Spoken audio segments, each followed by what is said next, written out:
ये सीधी तस्वीरें आप देखिए, बांग्लादेश की पीएम शेख हसीना भी वहां पर पहुंची और उनका स्वागत किया प्रधानमंत्री नरेंद्र मोदी ने।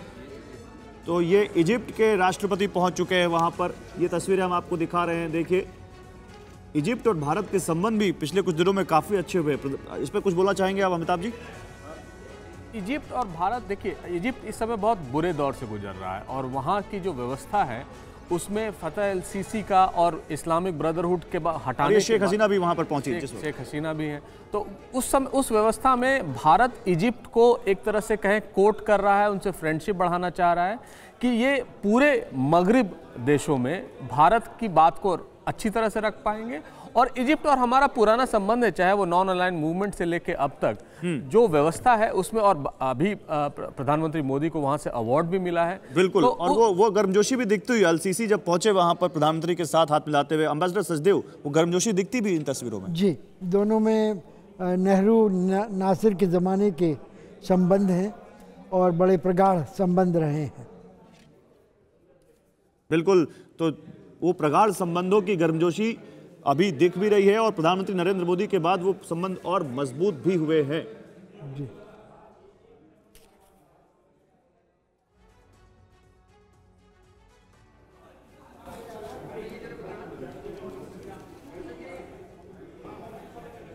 ये मॉरिशस के यहाँ पर आप देखिए प्रवीण जगन्नाथ पहुंच चुके हैं। मॉरिशस के प्रवीण जगन्नाथ, जिनकी तस्वीरें इस वक्त हम आपको दिखा रहे हैं, प्राइम मिनिस्टर हैं Pravind Kumar Jugnauth, prime minister of Mauritius, वहां पर पहुंचते हुए ये सीधी तस्वीरें इस वक्त आपके सामने। और मॉरिशस का कहा जाता है भारत से अलग ही एक लेवल का संबंध है। ये देखिए प्रविंद कुमार जगन्नाथ। पुष्पेश जी, देखिए मुझे लगता है कि मॉरिशस के साथ हमारे संबंध बहुत ही आत्मीय हैं। हाँ। कि मॉरिशस की जो जनसंख्या है उसका बहुत बड़ा हिस्सा भारतीय मूल के प्रवासियों का है और वहाँ उनकी जो मिली जुली संस्कृति, उसके अनेक पक्ष हैं कि उसमें आपको भोजपुरी भी मिलेंगे, आप उसको मिथिला बोलने वाले भी मिलेंगे, मगर वो कास्ट से बिल्कुल, जाति व्यवस्था के प्रदूषण से बिल्कुल मुक्त हैं। उनकी कुछ शादियाँ वहाँ के प्रवासी चीनियों से हुई हैं। अब वहाँ ऐसे लेखक हैं अभिमन्यु अनस जैसे, जिन्होंने लाल पसीना उपन्यास लिखा है, उनकी भाषा हिंदुस्तान की है। वहाँ गांधी तालाब है, वहाँ परी तालाब है, वहाँ रामचरितमानस की व्यवस्था है। मॉरिशस विशेष है हमारे लिए। और ये नीदरलैंड के स्टेट हेड आते हुए, नीदरलैंड के पीएम मार्क लूटिन इस वक्त वहां पर पहुंच चुके हैं। तो ये देखिए, ये तस्वीरें हम आपको दिखा रहे हैं, एक एक करके तमाम स्टेट हेड्स वहां पर पहुंचते हुए। ये नीदरलैंड के पीएम वहां पर पहुंच चुके हैं और ये तस्वीरें, और ये हर जगह ऐसे होता है एम्बेसडर सचदेव, जहां जिस होस्ट कंट्री होती है उनके जो स्टेट हेड होते हैं वो ऐसे रिसीव करते हैं, या ये प्रधानमंत्री नरेंद्र मोदी जो कर रहे हैं इसमें कुछ अलग दिखता है? इसमें कुछ अलग दिखता है, कुछ सांस्कृतिक रूपांतर किया गया है। कोणार्क का चक्र आपको दिख रहा है बैकग्राउंड में। दूसरी ओर मेरे ख्याल से जो सफ़र है वो ज़्यादा लंबा है, गलियारा काफ़ी बड़ा है, वो भी दिखता है। आमतौर पर किसी हॉल में स्वागत किया जाता है, एक कोने से मेहमान आते हैं और मेज़बान बीच में खड़े रहते हैं। इसमें जो एक ऑब्जर्व करने वाली बात है वो ये है कि अगर हम लोग इसको कोरिलेट करें, एम्बेसडर साहब, पिछले साल जो इंडोनेशिया में हुआ था, वो जो वहाँ पर इसमें एक कल्चरल अमेलगमेशन होता है, भारत ने भी वो पूरी तरह कन्वे कर दिया है। और ये वी आर नॉट शर्किंग अवे कि हम अपने कल्चर को लेकर थोड़ा सा पीछे हट रहे हैं। We are kind of coming on the front foot and showing की लेट्स एम्ब्रेस इट ऑल। जी, ग्लोबलाइजेशन को, सर सॉरी आपको बीच में रोकूंगा, नाइजीरिया के president Bola Ahmed Tinubu, Nigeria को एज इनवाइटी यहाँ इस स्पेशल इनवाइटी बुलाया गया है और वो उनके प्रेसिडेंट बोला अहमद तिनुबू भी पहुंच चुके हैं। ये तस्वीरें आपको हम दिखा रहे हैं सर, क्योंकि हम we are going with the flow. Nigeria की अगर बात की जाए, अफ्रीका का ओवरऑल जो रोल है वो बढ़ता दायरा, और प्राइम मिनिस्टर मोदी उसको हाईलाइट करते हुए, your take very quickly on it sir. Well, मैं वहाँ राजदूत रह चुका हूँ, तो इसका ये देश विशेष है मेरे लिए। और अफ्रीका का सबसे बड़ा देश है, आबादी के हिसाब से सबसे बड़ी इकोनॉमी है। इनको साउथ अफ्रीका के साथ प्रतिस्पर्धा से गुजरना पड़ता है। साउथ अफ्रीका को G20 में मेंबरशिप दी गई है, जबकि नाइजीरिया को नहीं दी गई है। और ब्रिक्स में भी इसी तरह से इथियोपिया को मेंबरशिप दी गई है और नाइजीरिया को की अवहेलना की गई है। तो इनको ये अपेक्षा है कि भारत इनकी G20 में दाखिले का स्वागत करेगा। सिंगापुर। और ये सिंगापुर के प्रधानमंत्री को इस वक्त आप देख पा रहे हैं जो यहाँ पर पहुँच चुके हैं इस G20 समिट में। ली सी लून सिंगापुर के प्रधानमंत्री इस वक्त आपको दिखाई दे रहे हैं, यहाँ पर पहुँच चुके हैं प्रधानमंत्री नरेंद्र मोदी ली सी लून को रिसीव करते हुए। Sir please continue. जी, सिंगापुर का महत्व भारत के लिए विशेष है क्योंकि आसियान से जितना भी निवेश भारत में हुआ है उसका 97% सिंगापुर से आता है। वो पिछले 2 दशकों में 117 बिलियन डॉलर वहाँ से आया है। सिंगापुर की भारत के साथ इन्वेस्टमेंट ट्रीटी है, उसका फ़ायदा उठाते हैं। और अभी आज के दौर में Singapore unfortunately is going through a very tough time in terms of internal politics, जो वहाँ पे हालात हैं। राष्ट्रपति का इलेक्शन अभी एग्जैक्टली ली कुआन यू से ली सी लू अगर मैं कहूँ तो there is a big transition. और अब अगले स्टेट हेड हमारे सामने स्क्रीन पर।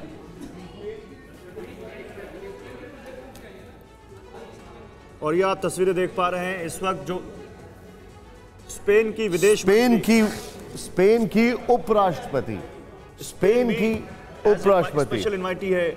नहीं, स्पेन जो स्पेशल इनवाइटी स्पेशल स्टेटस है। स्पेशल इनवाइटी तो वो हैं जो कि भारत ने इनवाइट किया। जी जी। स्पेन हमेशा इनवाइट किया जाता है लेकिन G20 का मेंबर नहीं। G20 का मेंबर नहीं जी। इनका दर्जा अलग है। तो उनकी उपराष्ट्रपति और राष्ट्रपति उनके प्रधानमंत्री जो हैं वो कोविड पीड़ित हो गए हैं अंतिम समय, लास्ट मोमेंट पर उन्होंने कैंसिल किया आना। उनका बदला ये। और स्पेन की अगर बात की जाए तो स्पेन में अभी 2 बड़ी क्राइसिस आई हैं।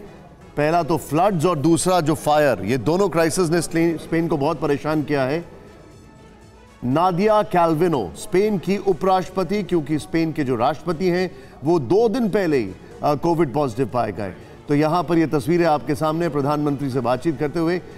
लेकिन ओवरऑल अगर बात किया जाए इस मुलाकात का one earth one family overall जो थीम है दिल्ली दरबार में इन सब का आना, ये अपने आप में एक बहुत ही एपिक मोमेंट है। खासकर ये दिखाते हुए जितनी भी कंट्रीज आ रही हैं सर, और ये सवाल मैं पुष्पेश सर से पूछूंगा सर, जितनी भी कंट्रीज आ रही हैं हर एक का कोई ना कोई बैगेज है in terms of problems. Definitely G20 उसका सोल्यूशन नहीं है, लेकिन at least a platform to discuss. I think is more important. जो आप कह रहे हैं निशांत, उसका एक पक्ष और है। चीन ने आलोचना की थी कि एक विश्व एक परिवार है मगर एक फ्यूचर कहाँ है। इससे जो आप बता रहे हैं टिप्पणी से थोड़ा सा रोकूंगा। यूएई के प्रेसिडेंट मोहम्मद बिन जायद, यूएई का बहुत बड़ा रोल है। मोहम्मद बिन जायद 3 कंट्रीज जिसको नेगोशिएटर के तौर पर देखा जा रहा है रशिया और यूक्रेन में, उसमें सबसे पहला नाम टर्की, दूसरा नाम भारत और तीसरा नाम यूएई का है। Pushpesh sir please go ahead. मैं आपसे अर्ज कर रहा था कि प्रधानमंत्री जो कहते हैं कि वन फ्यूचर, उसमें आपने जो बताया कि ये इस कारण नहीं आ पाए कि कोविड हो गया। बाइडेन की पत्नी कोविड से संक्रमित थी, अब तो मुक्त हो गई हैं। स्पेन में बाढ़ और आग एक साथ चल रही है, वहाँ भी कोविड का प्रभाव है। तो ये जो कॉमन फ्यूचर है वो जो चीन को नज़र नहीं आ रहा है, वो उस परिवार का एक साझे का भविष्य यह है कि कोविड की महामारी हो या मौसम बदलाव के कारण प्रलय हो, इस सब में हमारा भविष्य साझे का है, समाधान साझे। Point taken. अमिताभ साहब क्विक रिएक्शन, यूएई का रोल आने वाले समय में जिस तरीके से ग्लोबल फलक्रम मूव कर रहा है। देखिए, यूएई एक बहुत बड़ा वेन्यू बन गया है। निशांत आपको पता होगा जिनीवा एक नेगोशिएशन का जगह नहीं रह गया, क्योंकि जिनीवा पार्टी हो गया है, यानी स्विट्जरलैंड पार्टी हो गया यूक्रेन वॉर में सैंक्शंस ज्वाइन करके।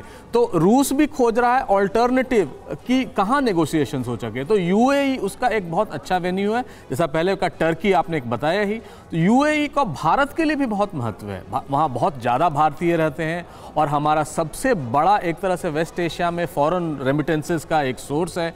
तो उस तरह से यूएई को हम बहुत दिनों से बहुत क्लोजली ऑब्जर्व कर रहे हैं। और यूएई सबसे टॉलरेंट स्टेट है वेस्ट एशिया में in terms of investment, in terms of people going there and in terms of remittances. वहाँ कोई टैक्सेस नहीं लगती हैं, मिनिमम टैक्सेस लगती हैं और सब स्टेट को, जो रेमिटेंसेज भारत में आती हैं आप्रवासी भारतीयों के लिए। और पूरी तरह और ये ज़रा एक बार थोड़ा इसकी थीम दिखाना चाहेंगे। ये देखिए आपके सामने ये शेल जो है, ये एक शंख की थीम है। मंडपम, भारत मंडपम, इसका स्टेचर और इसका canvas. Pushpesh ji, turning around the pages of history. लेकिन हमारे नेक्स्ट स्टेट हेड आ रहे हैं, उसके बाद मैं आपसे ये सवाल पूछूंगा। मैक्सिको की आर्थिक मामलों की मंत्री, हाँ जी, देखिए, minister of economy Mexico Raquel Buenrostro Sanchez ये आ चुकी हैं। इस वक्त आपको हम तस्वीरें दिखा रहे हैं आपके सामने। मैक्सिको की मिनिस्टर ऑफ इकोनॉमी, प्रधानमंत्री नरेंद्र मोदी इनके स्वागत के लिए भी वहां पर आपको देखेंगे बस थोड़ी देर में। रैकेल बुनस्ट्रो सैंचेज इस वक्त वहां पर पहुंच चुकी है। गौरव, पेरिस को वहां की भाषा में पैरी कहते हैं, मैक्सिको को मेक्सिको कहते हैं, अगर मैं गलत नहीं हूं तो। Pushpesh sir, turning around Indian history में, क्योंकि आपसे बेहतर हमें कौन बता पाएगा, इस तरीके का कैनवस आपने लास्ट टाइम कब देखा था? ये कैनवस एज इन ये ग्रैंडियर, ये कैनवस कब आपने लास्ट टाइम? देखिए, भव्य तो इतना मुझे देखे कि याद पहले कभी नहीं आती है। मुझे लगता है कि अब दिव्य विशेषण को अगर थोड़ी देर के लिए अलग रख दें गदगद होने से, भव्य निश्चित रूप से जो भी आयोजन प्रधानमंत्री के नेतृत्व में होता है उसको एक गरिमा देते हैं, उसका फलक बहुत विस्तृत होता है। तो हज़ारों साल की भारतीय संस्कृति के दर्शन हमारे मेहमानों को एक जगह करने को मिल जाए, और उससे भी बड़ी चुनौती ये है कि बार बार जो हम ये कहते हैं कि हम औपनिवेशिक दास्ता से मुक्त हो रहे हैं, तो जो हज़ारों वर्ष की गुलामी का जिक्र होता है उसमें आपको वो संस्कृति का पक्ष नहीं दिखेगा उस नुमाइश में जो इंडोनेशिया में देखने को मिल सकता था, जहाँ इस्लामी संस्कृति की झांकियाँ भी हैं, शैव बुद्धिस्ट संस्कृति की झांकियाँ भी हैं, इससे पहले की उनकी आदिम संस्कृति की झांकियाँ भी हैं, और ये पूरा फलक फैलता है। और जबकि भारत वारिस है उस विरासत का भी जो हमें जोड़ता है इस्लामी सभ्यताओं के साथ। ईरान के बाद सबसे बड़ा शिया समुदाय भारत में रहता है। हमारी जो शास्त्रीय संगीत की परंपरा है, नृत्य की परंपरा है, हमारे जो भवन निर्माण की परंपरा है, वो सिर्फ शुद्ध हिंदू या हिंदू बौद्ध नहीं है, स्तूप और मंदिर नहीं है, उसमें महल आदि जो हैं वो ताजमहल ही सिर्फ नहीं है। तो ये मुझे लगता है पक्ष इसका, चुनौती बड़ी थी। बड़ा इंटरेस्टिंग आंसर था ये पुष्पेश सर की तरफ से। लेकिन अब ये जो आप देख रहे हैं, आपको बताना चाहेंगे ये बड़ा इंटरेस्टिंग सेशन होगा। G20 में ये प्लेटफॉर्म इसलिए बहुत बड़ा हो जाता है कि आज दुनिया के देश एक दूसरे से बात करना बंद कर चुके हैं। G20 को ग्रुप 20 से ज्यादा डिवाइडेड 20 कहा जा रहा था। ऐसे में सबका एक साथ एक मंच पर आना, और वो भी एक ऐसे प्लेटफॉर्म पर आना जहां से मैसेज दिया जा रहा है वसुदेव कुटुंबकम, ये अपने आप में एक बहुत ही एपिक और ग्लोरियस मोमेंट है अगर वर्ल्ड जियोपॉलिटिक्स के लिहाज से देखा जाए, if I am not wrong. John सोय, your take on it sir. बिल्कुल, देखिए, हमारा थीम जो पुराने ज़माने से है वो वासुदेव कुटुंबकम, और ये एक थीम जो इसमें लेके आए, ये वाकई में एक ऐसा थीम है जो सबको एक्सेप्टेबल है, शायद एक्सेप्ट चाइना, जिसको, क्योंकि उसकी अपनी विचारधारा बताता है वो कि वो क्या सोचते हैं, किस प्रकार से सोचते हैं, और जिस प्रकार से पूरी दुनिया आज इकट्ठी है। मतलब 26 राष्ट्राध्यक्ष आए हुए हैं, राष्ट्रों के रेप्स आए हुए हैं, और उसके अलावा जो हम अफ्रीका को जोड़ रहे हैं, यानी कि जो प्रधानमंत्री जी का जो हमारा सपना है सबका साथ सबका विकास, वो खाली देश के लिए नहीं हो रहा। आज हम पूरी दुनिया में वो बात देख रहे हैं कि किस प्रकार से सबका साथ सबका विकास, यानी कि हम अब दबे हुए देशों को भी साथ लेके चले, अफ्रीका के देशों को भी साथ लेके चले, जिनकी कोई सुनवाई नहीं है उनकी सुनवाई मिले, एक प्लेटफॉर्म मिले उनको कि जहाँ पर वो बात रख सके। अगर मैं एग्जैजरेट नहीं कर रहा हूँ तो अम्बेसडर साहब, क्या मैं ये कह सकता हूँ कि पिछले एक महीने में, बल्कि पिछले एक महीने के अंदर भारत में दो बड़े टेक्टोनिक इवेंट्स हुए हैं जिन्होंने भारत के लिहाज से परसेप्शन चेंज कर दिया है दुनिया का। पहला चंद्रयान 2 और दूसरा ये, और इसको मैं अगर कोरिलेट करूं, ये दो इवेंट्स मुझे याद है, एक पोखरान था, उसके बाद दुनिया का नजरिया भारत की तरफ बदला। अब ये जो दो इवेंट्स है, क्या मैं इनको वैसे कंपेयर कर सकता हूं? 2.5 इवेंट मान लीजिए, शंघाई कोऑपरेशन ऑर्गेनाइजेशन का भी समिट वर्चुअल हुआ था, लेकिन वो भी एक समिट था। तो आपकी बात सही है, ये सॉफ्ट पावर का एक एक्सटेंशन है, आउटरीच है, और इसका बड़ा प्रभावी तरीके से इस्तेमाल हुआ है, इसको कहना होगा। ठीक है सर। जनरल सोय, वैसे तो G20 को कहा जाता है सस्टेनेबिलिटी, सिक्योरिटी, फाइनेंस के मुद्दे होते हैं, लेकिन जिस तरह से चीन का विस्तारवाद बढ़ा है और G7 के जो ग्रुप जो वॉर को लेकर भी चाइना के खिलाफ हैं, क्योंकि रशिया के ब्लॉक में है, क्या आपको लगता है कि यहाँ से कुछ ऐसा हमको देखने को मिलेगा जो एंटी रशिया, एंटी चाइना भी हो सकता है? नहीं, ऐसा है कि देखिए, जहाँ पर चाइना का सवाल है एंटी रशिया तो NATO कंट्रीज चल रहे हैं, लेकिन भारत ने अपना एक बैलेंस्ड अप्रोच रखा हुआ है। लेकिन चाइना एक ऐसा देश निकल के आ रहा है जिसकी विस्तारवादी नीति से आपको थोड़ा सा रोकेंगे गौरव। अल्बर्टो फर्नांडीज अर्जेंटीना के प्रेसिडेंट वहां पर पहुंच चुके हैं, तस्वीरें आपके सामने हैं। आप देखिए अर्जेंटीना और भारत का बहुत अहम संबंध पिछले 2-3 सालों में और ज्यादा मजबूत हुआ है और पिछले 1-2 महीने में अर्जेंटीना ने भारत से लड़ाकू विमान तेजस और ब्रह्मोस मिसाइल खरीदने में दिलचस्पी भी दिखाई है। जनरल सोय, तो अर्जेंटीना के प्राइम मिनिस्टर की ये विजिट ये बहुत अहम मानी जा रही है। और उसमें गौरव अर्जेंटीना बता रहे हैं, उसमें इंडोनेशिया, अर्जेंटीना एंड इजिप्ट, इन तीनों कंट्रीज ने हमारे तेजस को खरीदने में इंटरेस्ट दिखाया है and they are talking about it. और उसी इंजन को लेकर ये देखिए मुलाकात हो रही है, उसी तेजस को लेकर एक और चर्चा है जो हम GE के इंजन्स की बात कर रहे हैं कि may be that can be the next component of that vehicle with जो फाइटर प्लेन जो हमने लॉन्च किया है। ये बड़ा इंटरेस्टिंग है। गौरव प्लीज गो अहेड। संजय सोई सर कुछ कहना चाहते हैं? बिल्कुल, एक तो जो चाइना को आज पूरी दुनिया समझ रही विस्तारवादी नीति, और यही कारण है कि चाहे चाइना इसमें गेम स्पॉइलर होने की कोशिश कर रहा है। सर आपको थोड़ा सा रोकना चाहूंगा। क्वाड के एक बहुत ही इंटीग्रल मेंबर एल्बनीज ऑस्ट्रेलिया के यहां पर आपके सामने चर्चा ऐसी है कि अगर सबकी सहमति हो गई तो सारे क्वाड देश शायद 26 जनवरी पर आ सकते हैं, उनके जो हेड ऑफ स्टेट्स हैं, ऐसी चर्चा है। निशांत, हमें वो नहीं भूलना चाहिए कि जब प्रधानमंत्री अभी ऑस्ट्रेलिया गए थे तो एंथनी एल्बनीज ने कहा था कि प्रधानमंत्री नरेंद्र मोदी की लोकप्रियता इतनी है कि स्टेडियम में जगह कम पड़ रही है। He's the boss. He's the boss. You're right, गौरव। लेकिन यहां पर एंथनी एल्बनीज आपको बताना चाहेंगे, जब एंथनी एल्बनीज का इलेक्शन हुआ तो इनकी पार्टी के ऊपर बहुत बड़े बड़े आरोप लगते थे कि ये प्रो चाइना हैं, लेकिन सत्ता में आने के बाद इन्होंने उन सारे आरोपों को दरकिनार कर दिया and is absolutely taken a U turn अगर इनकी आइडियोलॉजी और सोच के बारे में बात की जाए। लेकिन एंथनी एल्बनीज और ये केमिस्ट्री आपके सामने, just look at it, a moment spend more than others, ये बहुत इंपॉर्टेंट है। और आज जब हम बात कर रहे हैं डेवलप्ड कंट्रीज थी तो डेफिनेटली ऑस्ट्रेलिया उसमें है, और ऑस्ट्रेलिया एक बहुत बड़ा हमारा स्ट्रैटेजिक पार्टनर भी बन सकता है, बल्कि we are on the verge of it. अब जस्टिन ट्रूडो कनाडा के आपको दिखाई दे रहे हैं, जस्टिन ट्रूडो कनाडा के आपको दिखाई दे रहे हैं। He must be a very happy man, Justin Trudeau must be a very happy man, क्योंकि ये वो जस्टिन ट्रूडो हैं जो भारत आए, कई दिनों तक इंतजार करना पड़ा इनको, बिकॉज ये देखिए now there it is, Canada और भारत के संबंध in terms of lot of other geo strategic initiative जो भारत ने लिए हैं, खासकर अगेंस्ट टेररिज्म और अगेंस्ट एक्सट्रीमिज्म, उसमें कनाडा का बड़ा रोल है। और ये देखिए जस्टिन ट्रूडो आपके सामने दिखाई दे रहे हैं। अमिताभ सर, मैं आपके चेहरे पे एक स्मार्क देख रहा हूं, very quick reaction on this. Justin Trudeau एक ऐसे समय में आए हैं जब कनाडा को ब्लेम किया जा रहा है, man with the colourful socks, yes man with the, और ब्लेम भी किया जा रहा है कि सो कॉल्ड खालिस्तानी टेररिज्म को वो कंट्रोल करने में सफल नहीं हो पाए, और भारत और कनाडा के संबंध उतने अच्छे नहीं हैं जितने और अन्य राज्यों से। Exactly. लेकिन हम प्रगति के पथ पर हैं और हमें इसका पूरा अंदेशा है कि ये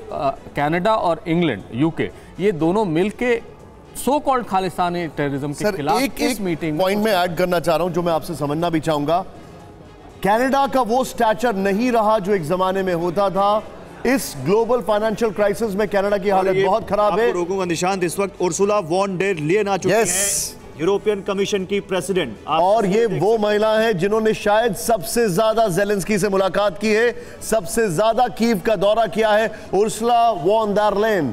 और मैं आपको बताना चाहूंगा कि इनके पीछे की एक बैक स्टोरी ये है कि अभी अभी इस विजिट पर डायरेक्टली कीव से, यूक्रेन से पहुंचे हैं एंटनी ब्लिंकन, जो कि कीव में थे। कमला हैरिस मौजूद थी आसियान के लिए और एंटनी ब्लिंकन कीव में थे, और उर्सुला वॉन डेर लेyen। और ये तब हो रही है जब कल ही या परसों ही यूरोपियन यूनियन की तरफ से कहा गया है कि हमें और हथियार देना चाहिए, और उन्होंने उस कोशिश को शुरू भी कर दिया है at the insistence of America, जिसने एक अपना फिर से अगर कहा जाए अपना लॉकर रूम ऑफ वेपन्स खोला है यूक्रेन के लिए। तो उर्सुला वॉन डेर लेyen, ये सर इसके ऊपर एक quick take sir, Ursula von der Leyen, Bharat और यूरोपियन यूनियन। दो चीज़ें कहना चाहूँगा। एक तो यूरोपियन यूनियन भारत का सबसे बड़ा व्यापारी देशों में से आता है अगर सामूहिक तौर पे देखें।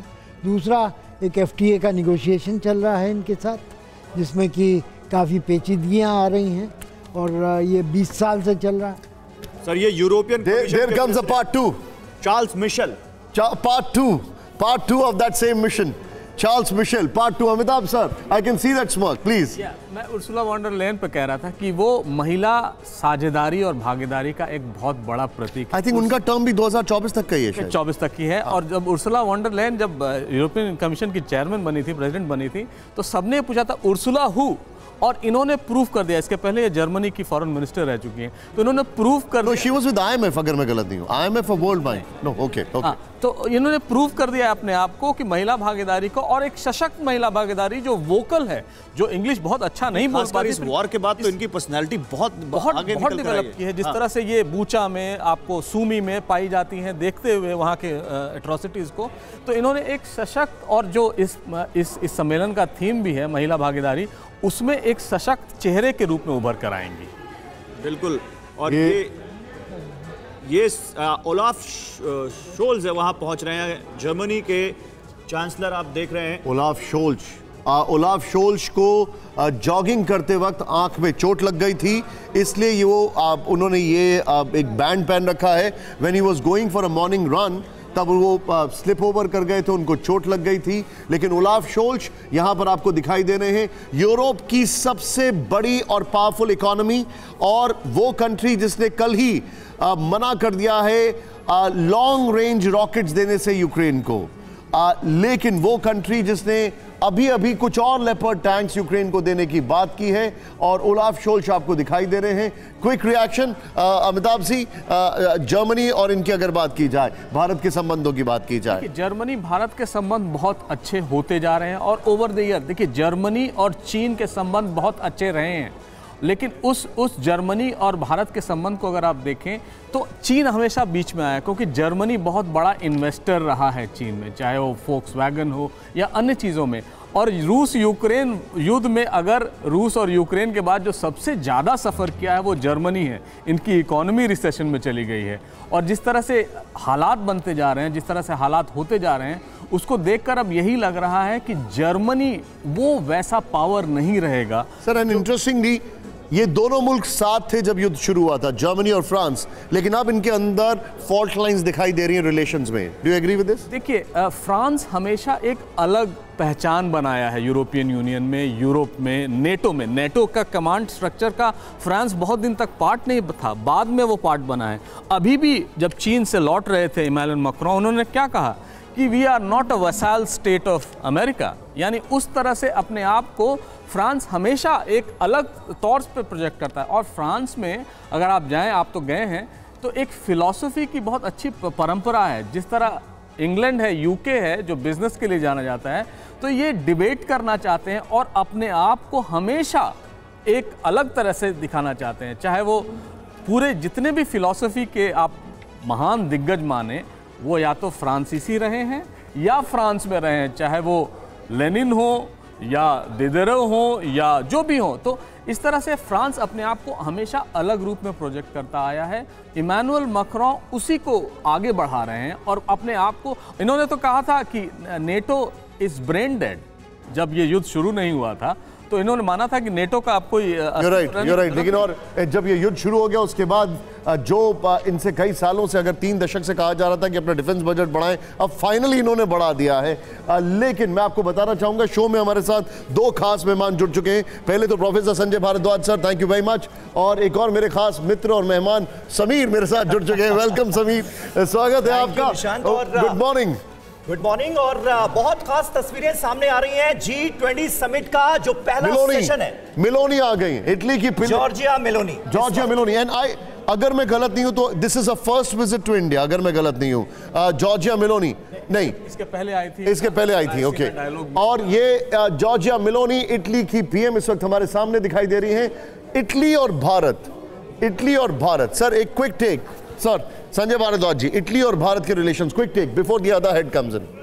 देखिए, इटली आप यूरोपियन कंट्री है, निश्चित रूप से इटली की आर्थिक जो स्थिति थी बहुत अच्छी नहीं। It's a long walk and she is trying to figure out, am I going the right way? It's a long walk. Probably that's not the tradition, but it's different.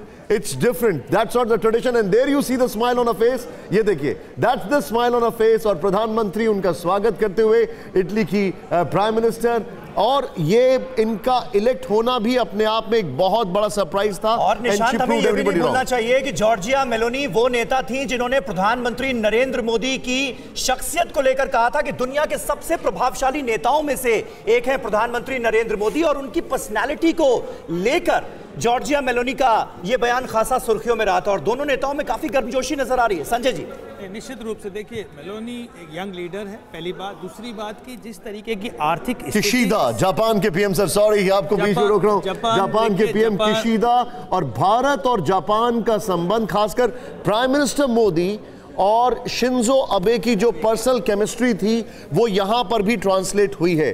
Bharat की स्मार्ट सिटीज प्रोजेक्ट में, भारत के कई projects में Japan का बहुत बड़ा role है, और जापान क्वाड के लिहाज से, जापान चाइना के लिहाज से अपने आप को एक्सपैंड कर रहा है और आफ्टर सो मेनी डेकेड्स बहुत एग्रेसिव अप्रोच अपना रहा है। अचल सर हमारे साथ आ चुके हैं, ambassador Achal Malhotra sir, welcome sir. Japan और Bharat, quick take on it sir, very quickly.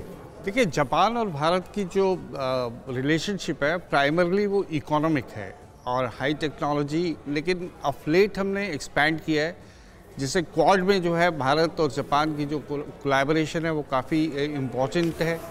और उसके अलावा हमने थर्ड कंट्री में प्रोजेक्ट्स इम्प्लीमेंटेशन को लेके भी भारत और जापान के बीच में एक अंडरस्टैंडिंग बनी है जी। तो कुल मिला के हालांकि कंटेंट इकोनॉमिक ज़्यादा है, जियोपॉलिटिकल पे तो आजकल सिर्फ रशिया यूक्रेन की हम बात करते हैं, तो वहाँ उनकी ओपिनियन भी वेस्ट ओरिएंटेड है, बिल्कुल वहाँ हमारी ज़्यादा कन्वर्जेंसेस नहीं है, लेकिन हाई टेक। ठीक बात है सर, बिल्कुल। और संजय जी, आप एक पॉइंट ऐड करना चाह रहे हैं, क्वाड के लिहाज से ये दोस्ती किस तरह परवान चढ़ती हुई नजर आ रही है? इससे पहले हमने देखा जब जो बाइडेन से मुलाकात हुई तो क्वाड की अगले साल जो मीटिंग होने वाली है हिंदुस्तान में, उसे लेकर पीएम मोदी ने न्योता दिया और उन्होंने एक्सेप्ट किया। और अब जापान के किशिदा, देखिए, अगर इंडो पैसिफिक स्ट्रेटेजी की बात करते हैं, निश्चित रूप से जापान और भारत एक साथ खड़े हुए हैं, दोनों ही रूल बेस्ड सिस्टम की बात करते हैं। लेकिन जो सबसे बड़ी बात देखा, सिक्योरिटी, साउथ कोरिया के प्रेसिडेंट आ चुके हैं, प्रधानमंत्री नरेंद्र मोदी वहां पर मौजूद, उन्हें रिसीव करने के लिए, उनके स्वागत के लिए। ये सीधी तस्वीरें आपको दिखा रहे हैं भारत मंडपम से, तमाम देशों और के साउथ कोरिया, आप सर थोड़ा सा जारी। आपको बीच बीच में इंटरजेक्ट करेंगे जैसे ही कोई स्टेट हेड आ रहा है, लेकिन साउथ कोरिया ने अभी अभी अमेरिका के साथ एक बहुत ही क्रूशियल एक्सरसाइज खत्म की है। नॉर्थ कोरिया ने कल ही अपनी न्यूक्लियर सबमरीन इंट्रोड्यूस कर दी है, नॉर्थ कोरिया ने न्यूक्लियर वॉर ड्रिल की है, और कहा यह जा रहा है कि किम जोंग जो है वो रूस को हथियार भी दे रहे हैं और रशिया के इंसिस्टेंस पे एग्रेसिव हो रहे हैं। बिल्कुल। और इस वक्त हमारे साथ जीडी बख्शी साहब भी हमें ज्वाइन कर रहे हैं, और मनीष झा हमारे सहयोगी लगातार डिटेल्स दे रहे हैं, इन तस्वीरों को लेकर बता रहे हैं कि कौन कौन से राष्ट्राध्यक्ष भारत मंडपम पहुंच चुके हैं। जीडी बख्शी साहब, थोड़ी देर पहले हम जिक्र कर रहे थे जापान का, भारत और जापान की दोस्ती कैसे परवान चढ़ते हुए आप देखते हैं, खास करके अगर क्वाड के मद्देनजर बात की जाए। बख्शी साहब, देखिए, एशिया में अगर दो ताकतें हैं जो कि उभरते चीन की दादागिरी को रोक सकती हैं, उसमें अंकुश लगा सकती हैं, तो वो हैं भारत और जापान। इन्हीं देशों में मिलिट्री इकोनॉमिक सामर्थ्य है, ताकत है कि अगर ये मिल जाएं, इनका समन्वय हो जाए जैसे कि क्वाड में हो गया है, तो ये चीन को जो है उसका वर्चस्व पूरे एशिया, दक्षिण साउथ ईस्ट एशिया और इंडो पैसिफिक पर छाने से रोक सकती हैं। ये अहम बात है। इसी को जापान के जो भूतपूर्व प्राइम मिनिस्टर थे उन्होंने समझा, और सर, और ये देखिए दक्षिण अफ्रीका के राष्ट्रपति रामाफोसा भी इस वक्त हमें तस्वीरों में नजर आ रहे हैं, भारत मंडपम पहुंच चुके हैं। ये सीधी तस्वीरें आपके सामने, और दक्षिण अफ्रीका के प्रेसिडेंट रामाफोसा की तस्वीरें आप देख रहे हैं, प्रधानमंत्री नरेंद्र मोदी वहां पर मौजूद, उन्हें रिसीव करने के लिए, उनके स्वागत के लिए। साउथ अफ्रीका और भारत, संजय सोय साहब, किस तरह से रिलेशंस आगे बढ़ते हुए देखते हैं आप?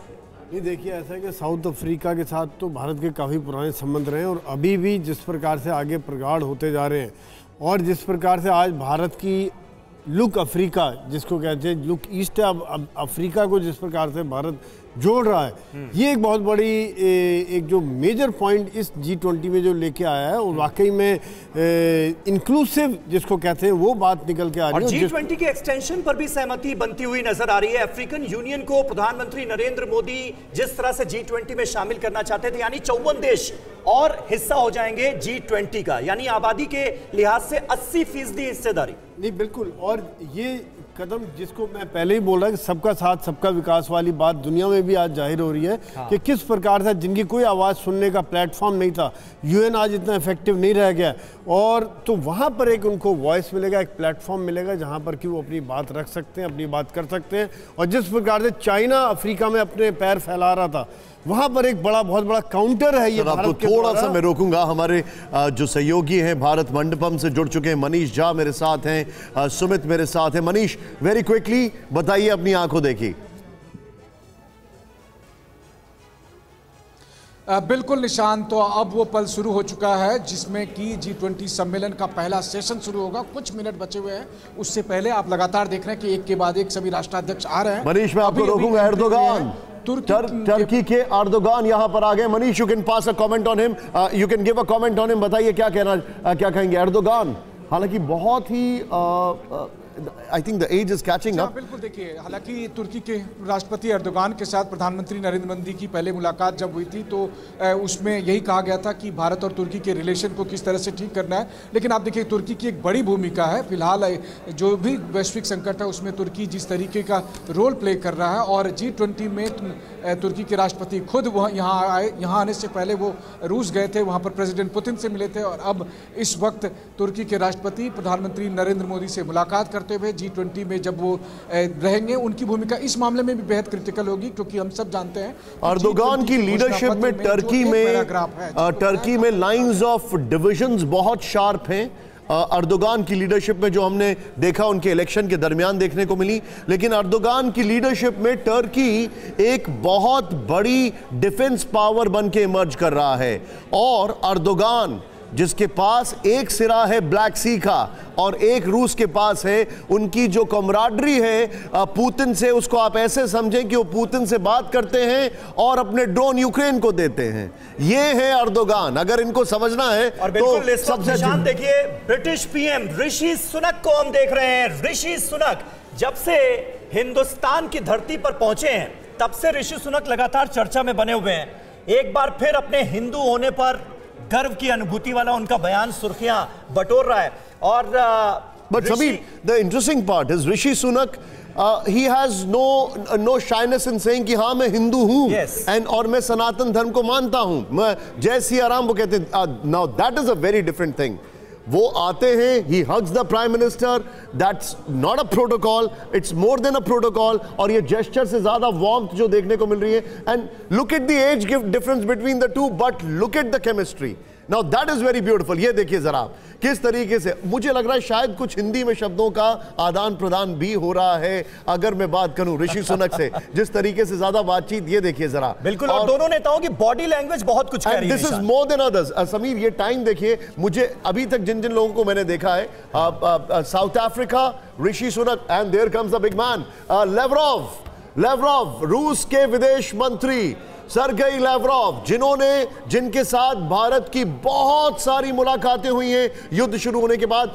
India is one of those countries जिसने रशिया से सबसे ज्यादा मुलाकातें की हैं। There is a little, never mind, he can manage many slips and he can manage many falls. He is a stalwart. Putin के सबसे पुराने साथी, if I'm not wrong, 19 से 20 साल हो गए इनको as a foreign minister of Russia, and ये बहुत बड़ा लेवरोव का रोल बहुत बड़ा होगा, क्योंकि खबरें आ रही थी कि लेवरोव मना कर रहे हैं, जॉइंट डिक्लेरेशन में कोई भी रशिया का क्रिटिसिज्म नहीं होगा। पुष्पेश सर, रशिया का रोल इस G20 में मेरे ख्याल में सबसे अहम, बाइडेन के बाद अगर रोल है तो वो रूस का ही है। और भारत के लिए भी सबसे बड़ी चुनौती ये है कि रूस को ज़रा भी नाखुश किए बिना वो अपनी स्वाधीनता का प्रदर्शन भी कर सके और चीन की जितनी मुखालफत कर सकता है वो करे। और लेकिन एक बात मुझे बताइए, and I can take the liberty of asking this question to you.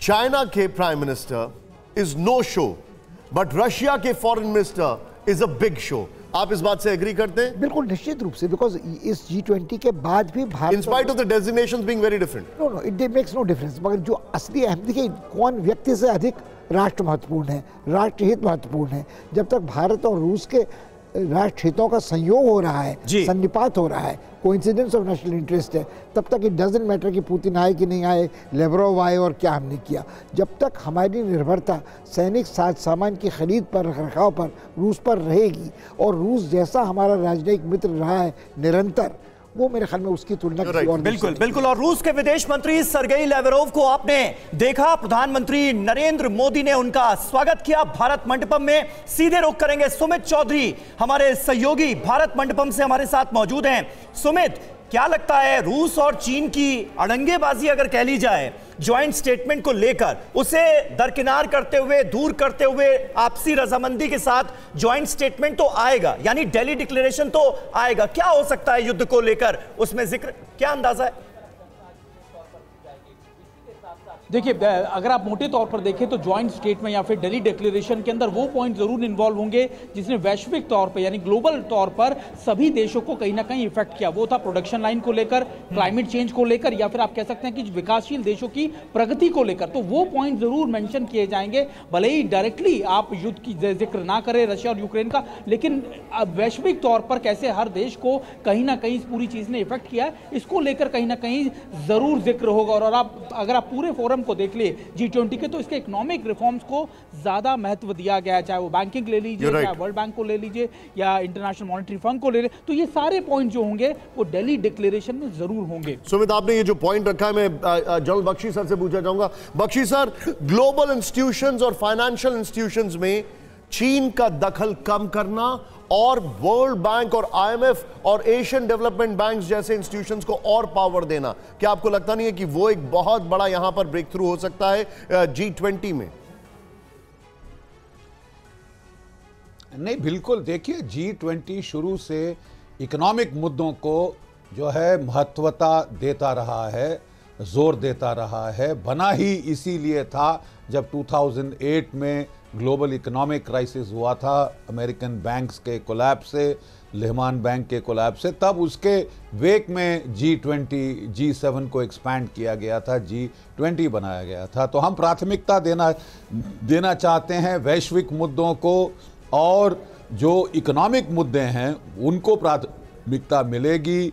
जो प्लैनेट को कंसर्न करते हैं, क्लाइमेट चेंज, अपनी जो मल्टीलैटरल बैंकिंग का जो उसमें रिफॉर्म, डिजिटल इंफ्रास्ट्रक्चर का बढ़ाना, इन विषयों पे अपनी क्या आपने जो है ये डिजिटल करेंसी या क्रिप्टो बिल्कुल। और इंडोनेशिया के राष्ट्रपति भी इस वक्त हमें तस्वीरों में नजर आ रहे हैं। ये सीधी तस्वीरें भारत मंडपम से आपके सामने, इंडोनेशिया के प्रेसिडेंट भी भारत मंडपम पहुंच चुके हैं। समीर, इंटरेस्टिंग बात यह है, they were the host last year, लेकिन इस बार भारत ने जिस तरीके से होस्ट किया है, अंदर खाने खबरें ये हैं कि कई G20 देश ने देव रेज्ड अप देयर हैंड्स कि हम तो इस हद तक स्केल अप कर ही नहीं सकते चीजें। नहीं, और जानकारी ये भी मिल रही है कि ब्राजील जो है वो बड़ी चिंता में, हालांकि कई सालों से ब्राजील में तैयारियां हो ही रही होंगी सर, लेकिन ब्राजील जी बोला है कि जो आपने बॉटम लाइन, जो ये आपने स्टैंडर्ड्स सेट कर दिए, हम मैच नहीं कर पाएंगे।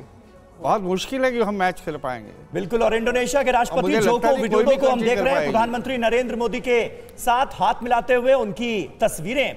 अभी तक अगर हम तमाम जो राष्ट्राध्यक्ष पहुंचे हैं, स्वाय साहब, उनकी बॉडी लैंग्वेज को अगर एनालाइज किया जाए, इससे पहले हमने देखा जिस तरह से ऋषि सुनक के साथ प्रधानमंत्री नरेंद्र मोदी बड़ी गर्मजोशी से मिले, साउथ अफ्रीकन प्रेसिडेंट वहां पर पहुंचे तो एक गर्मजोशी नजर आई, यूएई के प्रेसिडेंट के साथ भी वो गर्मजोशी नजर आई, बाकायदा गले मिलते हुए दोनों नेता नजर आई। ये तस्वीरें भी बहुत कुछ कहती हैं क्या? नहीं, बिल्कुल। देखिए, ये तो एक केमिस्ट्री वाली बात नजर आती है। और आप चाहे देखिए, कल जो बाइडेन जो है सबसे पहले प्रधानमंत्री के घर गए, बिल्कुल ये भी दिखाता है केमिस्ट्री, एक दिखाता है इंपॉर्टेंस कितनी दे रहे हैं। और यहाँ पर जिस प्रकार से अभी इंडोनेशिया प्रधानमंत्री 3 दिन पहले होके आए हैं, 72 घंटे का 22 घंटे की जर्नी, 72 साल की उम्र में, आसियान और ईस्ट एशिया समिट में।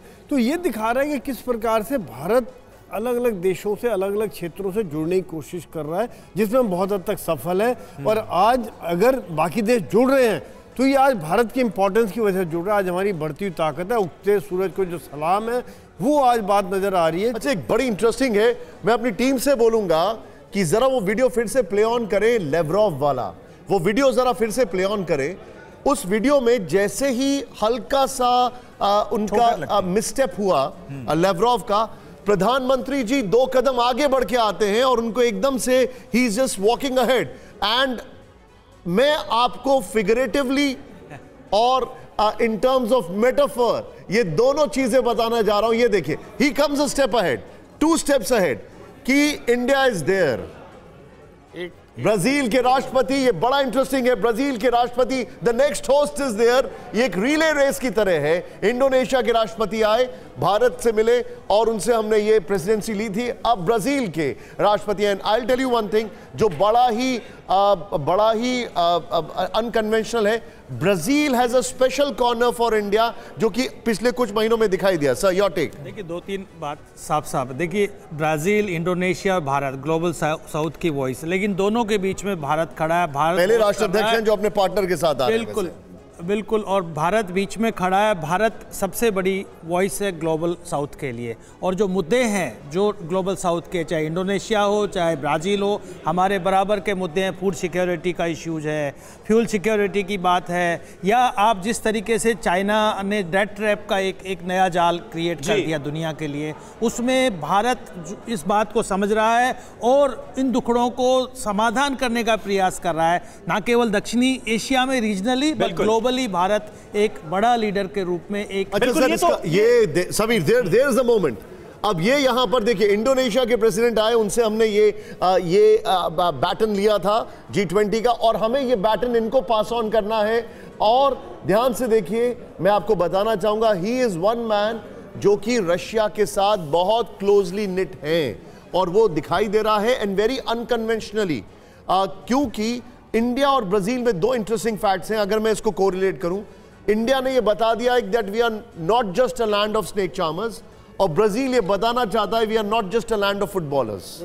ये एक बहुत इंटरेस्टिंग बात है। बिल्कुल, भारत की ताकत है विविधता में एकता। एग्जैक्टली, ये दिखाई है Bharat. That's a moment sir, that was a moment, Lavrov वाला मोमेंट जो था, there is a little misstep and you see the prime minister going, reaching out to him so that there is no embarrassing moment. That's a moment. 2 चीजें हैं इसमें। एक चीज reflect होती है कि प्रधानमंत्री मोदी के रिफ्लेक्सेस कितने। ओह ये एब्सोल्युटली, ये बहुत इंपॉर्टेंट है। ये एकदम रिफ्लेक्स हो रहा कि उसके ट्रिप हुए और उन्होंने आगे बढ़े। और दूसरा ऑफ कोर्स जो आप बता रहे हैं, sir, not just the prime minister, ये इंडिया के रिफ्लेक्सेस हैं जो साफ दिखाई दे रहे हैं। If I can go ahead and से दूसरा है वो, ये इंडिया के रिफ्लेक्सेस हैं जो आप अभी देख रहे हैं। It's not just the prime minister, ये इंडिया के रिफ्लेक्सेस आप देख रहे हैं। लेकिन सर, ये भी बताइए कि G20 समिट का जिस शानदार अंदाज में अचल मल्होत्रा सर आयोजन किया है भारत ने, उससे ब्राजील पर भी एक तरह का दबाव है कि भाई इस लेवल का आयोजन कैसे किया जाए, क्योंकि आज जिस बड़े प्लेटफॉर्म पर जिस अंदाज में हम आयोजन कर रहे हैं, उससे पूरी दुनिया रश कर रही है। देखिए, शायद अब पिछले 18 समिट्स हो चुकी है, 17 समिट्स, अगर आप पूरा इतिहास देखें जी, तो ये सारी समिट्स एक बहुत ही रूटीन और मोनोटोनस तरीके से होती है। और 1 या 2 सिटीज़ या 3 सिटीज़ मैक्सिमम उनका आयोजन किया जाता है।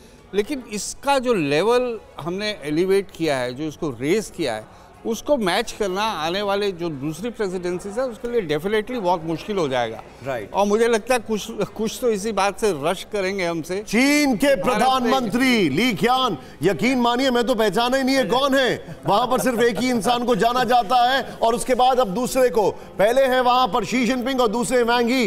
ली क़ियान चीन के प्रधानमंत्री, एक शैडो फिगर है ये, अगर मैं कहूं तो गलत नहीं होगा। लेकिन that gives me an opportunity to take a quick reaction. Bakshi sir, pardon us, आपको बीच में रोक रहे हैं, लेकिन जैसे जैसे स्टेट हेड्स आ रहे हैं तो उनका इंट्रोडक्शन भी जरूरी है। बख्शी सर, चाइना का रोल या नो रोल इस G20 में, your quick take on it sir. का नो रोल है ना, स्पॉइलर का। देखिए, चाइना का रोल इज नेगेटिव। बड़े साफ 2 टूक शब्दों में कहना पड़ेगा, शी जिनपिंग का no show stems from shed and Friday. ये ईर्ष्या से उदय हो रहा है ये रोल कि वो उन्होंने आने से मना कर दिया है और लोअर लेवल पे चीन की रिप्रेजेंटेशन करी है।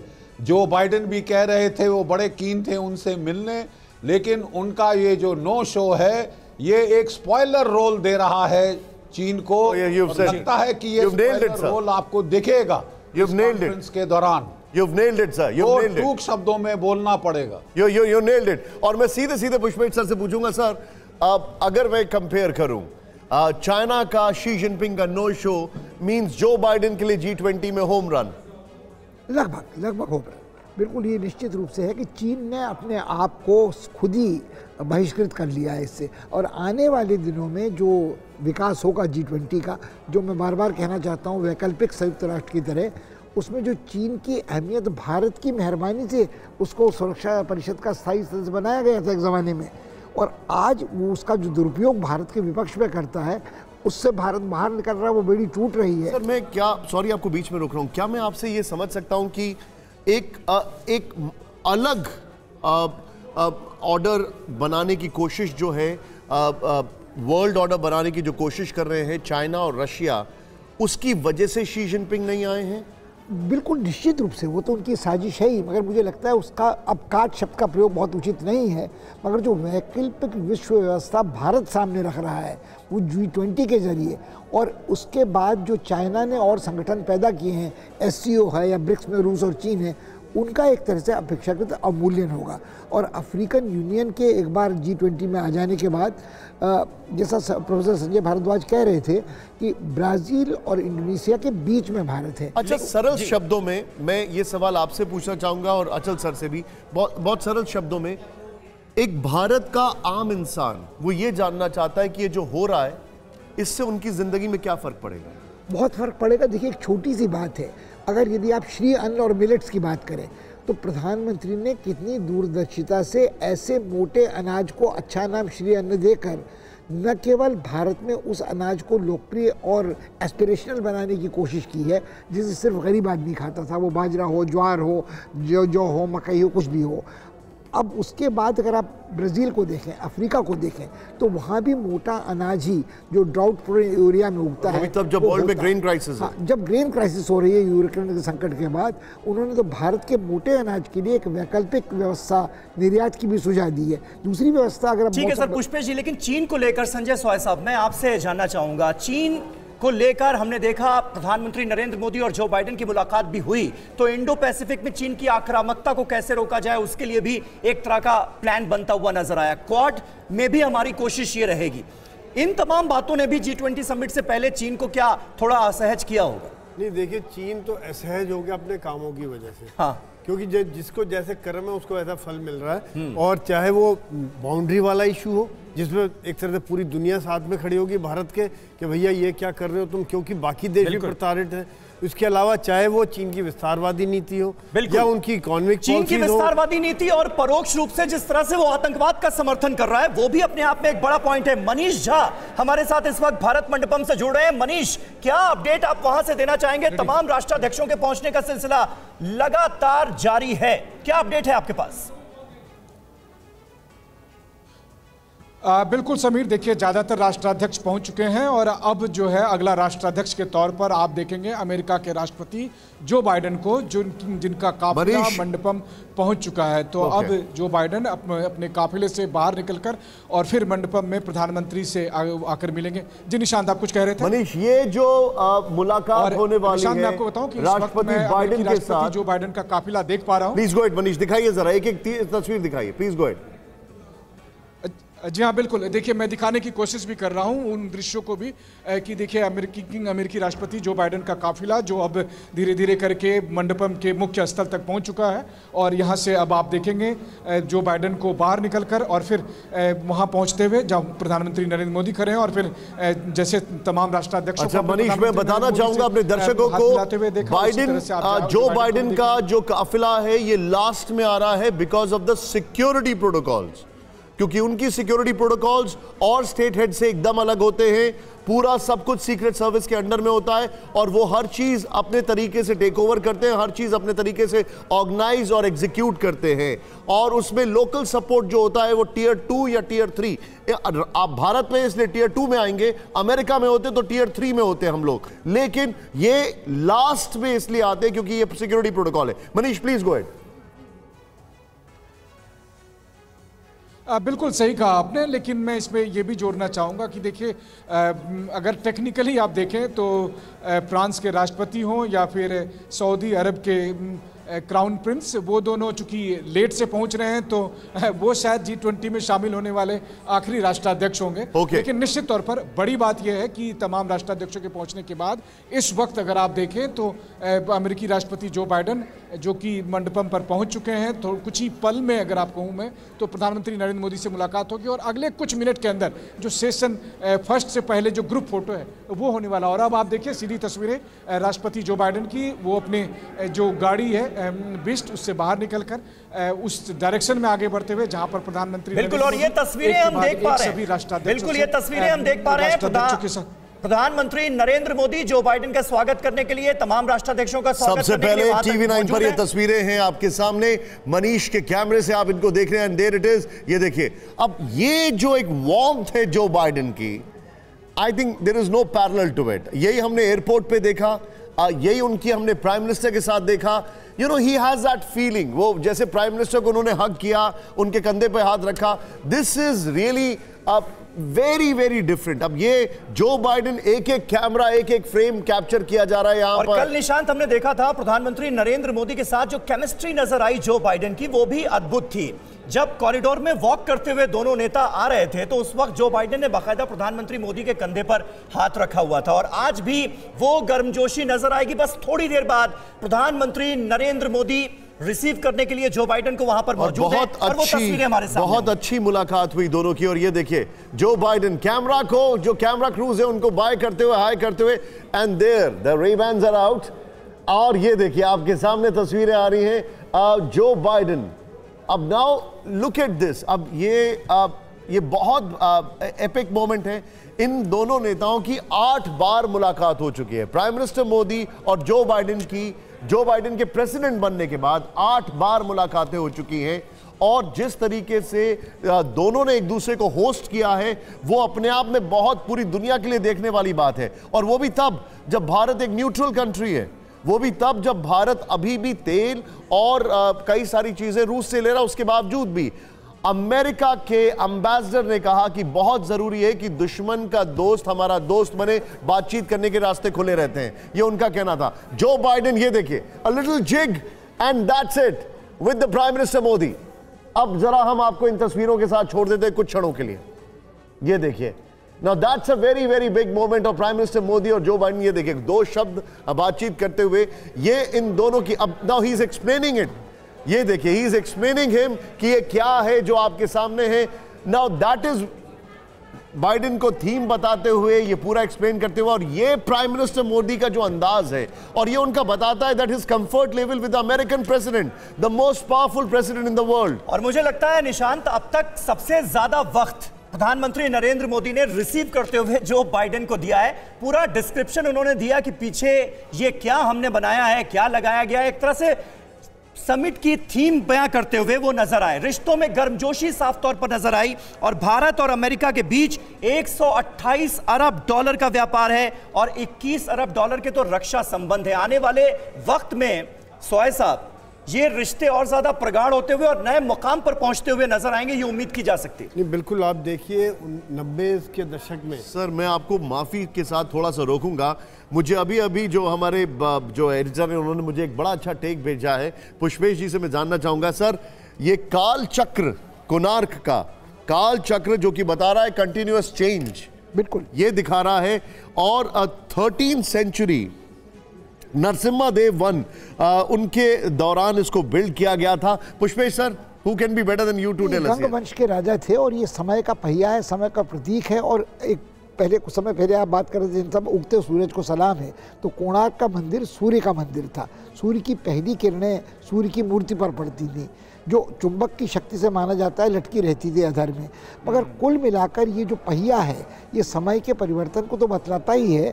उसमें सूरज के घोड़े के 7 रथ हैं जो दिन के दिवस हैं। तो इसी तरह से जो समावेशी विकास की कल्पना है, ये G20 में राजनय है, उसमें सब जो जब मिलेंगे तो पहिए में सिर्फ 7 समय का ये पहिया घूम रहा है संजय जी, और भारत का रुतबा बढ़ता हुआ देख रहे हैं। निश्चित रूप से भारत का रुतबा बढ़ रहा है, तभी देखिए, ये भारत ने अमेरिका के साथ हाथ कम बढ़ाया है, अमेरिका ने भारत के साथ हाथ ज़्यादा बढ़ाया है, क्योंकि भारत एक न्यूक्लियर पावर है, भारत एक बड़ा मार्केट है, और निश्चित रूप से भारत और अमेरिका एक close partnership, strategic partnership develop कर, मैं तो कहूँगा कि ऑलमोस्ट अलाइड हो चुके हैं। और सबसे बड़ा जो मुद्दा है वो देखिए, अमेरिका के वॉइस को, उसके अपने डिस्कोर्स को चेंज कर रहा है कि अमेरिका भारत के साथ खड़ा होकर एक अल्टरनेटिव डिस्कोर्स क्रिएट कर रहा है। कह रहा है कि जो चाइना के जो प्रोजेक्ट्स हैं, जैसे बेल्ट एंड रोड, और देखिए सर, ये बड़ी तस्वीरें जो हैं वो बहुत महत्वपूर्ण हैं। एक तरफ अमेरिकी राष्ट्रपति जो बाइडेन और दूसरी तरफ सऊदी अरब के क्राउन प्रिंस मोहम्मद बिन सलमान। ये तस्वीरें बहुत अहम, और आज की तारीख में सऊदी अरब और अमेरिका दोनों ही मुल्कों से हमारे रिश्ते बहुत ही शानदार स्थिति में। जी देखिए, पिछले कुछ समय से जो हमने आउटरीच की है मिडिल ईस्ट और वेस्ट एशिया में, उसमें सऊदी अरेबिया का बहुत बड़ा इंपॉर्टेंट रोल है। और जब से क्राउन प्रिंस जो प्राइम मिनिस्टर बने हैं, तो उन्होंने ये देखिए सर, ये just look at this chemistry sir. Saudi के जो क्राउन प्रिंस हैं, उनके साथ एक और वार्म हग और बड़ा गर्मजोशी से उनसे हाथ मिलाए प्रधानमंत्री जी ने। और ये देखिए उनको अब आई थिंक, मुझे लगता है, मनीष वेरी क्विकली सर हमें तुरंत बताइए, वाज दिस द लास्ट, ये लास्ट है क्या प्राइम मिनिस्टर? हमने देखा थोड़ा अंदर जाते हुए, क्या वो फोटो सेशन होगा? बिल्कुल निशांत, देखिए आपकी बातों में बिल्कुल निशांत, आपकी बातों में कुछ चीज़ें मैं जोड़ दूं, खास करके सऊदी अरब के बारे में। अब तक जो 17 G20 के सम्मेलन हुए हैं, उसमें से 9 बार तो सऊदी अरब का कोई भी जो है राष्ट्राध्यक्ष शामिल नहीं हुआ था। वैसी स्थिति में देखिए, इस वक्त जैसे ही क्राउन प्रिंस दिल्ली में एयरपोर्ट पर उन्होंने लैंड किया, सीधे वो वेन्यू तक पहुँचे हैं। और अहम बात यह है कि इन 9 बार जो वो गैर हाजिर रहे थे, तो सऊदी अरब का G20 को लेकर किस तरह का सीरियसनेस है, या आप ऐसे ही समझ कि एक बार तो उन्होंने बिना विभाग के एक मंत्री को भेज दिया था, लेकिन जब भारत में G20 सम्मेलन हुआ तो स्वयं क्राउन प्रिंस मोहम्मद बिन सलमान यहाँ मोहम्मद बिन सलमान के समय में अगर आप देखें तो भारत और सऊदी के रिश्ते को आप यूं ही परखिए कि इस वक्त भारत का जो हज में कोटा है वो सबसे अधिक जो है सो प्रधानमंत्री मोदी के सरकार में बढ़ाया गया था। ये एक कितनी बड़ी बात है। 11 सितंबर तक मनीष एक बात बताइए, क्या वो ग्रुप फोटो सेशन की ओर आगे बढ़ गए सब लोग? नरेंद्र मोदी के साथ बायलैटरल मीटिंग भी होगी। अहम बात यह है कि रूस यूक्रेन युद्ध में भी जो पीस सेटलमेंट की बात आ रही है, उसमें सऊदी अरब की एक अहम भूमिका है। मनीष अगर आपको आवाज मिल रही हो, 10:30 बजे का वक्त मुकर्रर था फर्स्ट सेशन का, और उससे पहले एक फोटो सेशन होना है। क्या अब वो घड़ी आ चुकी है?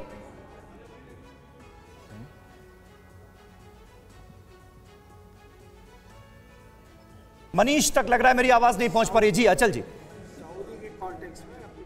करता हूं जी। देखिए, ये जो रिलेशनशिप है बहुत इंपॉर्टेंट इसलिए हो गई है कि जब से क्राउन प्रिंस प्राइम मिनिस्टर बने हैं, उन्होंने विजन 2030 दिया है, जिसके चलते ना सिर्फ सोशल रिफॉर्म्स वो सऊदी अरेबिया में ला रहे हैं, बल्कि अपनी इकोनॉमी को भी डाइवर्सिफाई कर रहे हैं, और वो ऐसे नए एरियाज की खोज। सर माफ कीजिएगा, यहाँ पर आपको रोक रहा हूँ। पुष्पेश जी, ये बड़ी इंपॉर्टेंट तस्वीरें हैं। एक तरफ अमेरिकी राष्ट्रपति जो बाइडेन, दूसरी तरफ आप देखेंगे बीच में जो तस्वीरें हम दिखा रहे हैं अपने दर्शकों को, सर्गेई लावरोव की, रूस के विदेश मंत्री, और तीसरी तस्वीर जो है वो ली कियांग की है, चीन के प्राइम मिनिस्टर। कैसे आप देखेंगे इन तस्वीरों? नहीं, ये मुझे लगता है कि शिष्टाचार राजनयाचार है कि चीन भले अनुपस्थित है, मगर उसकी अपनी एक जो स्टेटस है डिप्लोमेसी में, उसके बरकरार आप उसको सम्मान देंगे, क्योंकि आप मेजबान देश हैं। आप मेहमान के नीचे से पटला थोड़ी हटाएंगे, तो वो तो जो उसका उचित सत्कार होना चाहिए वो होगा। लेकिन भारत ने युद्ध को लेकर अपना रुख साफ किया है कि ये युग युद्ध का नहीं है। ऐसे में G20 समिट में दिल्ली डिक्लेरेशन जो सामने आएगा, उसमें युद्ध को लेकर क्या हो सकता है? इसे लेकर रशिया कुछ असहज नजर आता है क्या? इसमें तो सर्वसहमति इस तरह के वक्तव्य में तो किसी को नहीं हो सकती कि समय युद्ध का नहीं है, युद्ध नहीं, शांति चाहिए। मगर ये बात सहमति इससे ज्यादा आगे बढ़कर होगी कि नहीं, वो महत्वपूर्ण है।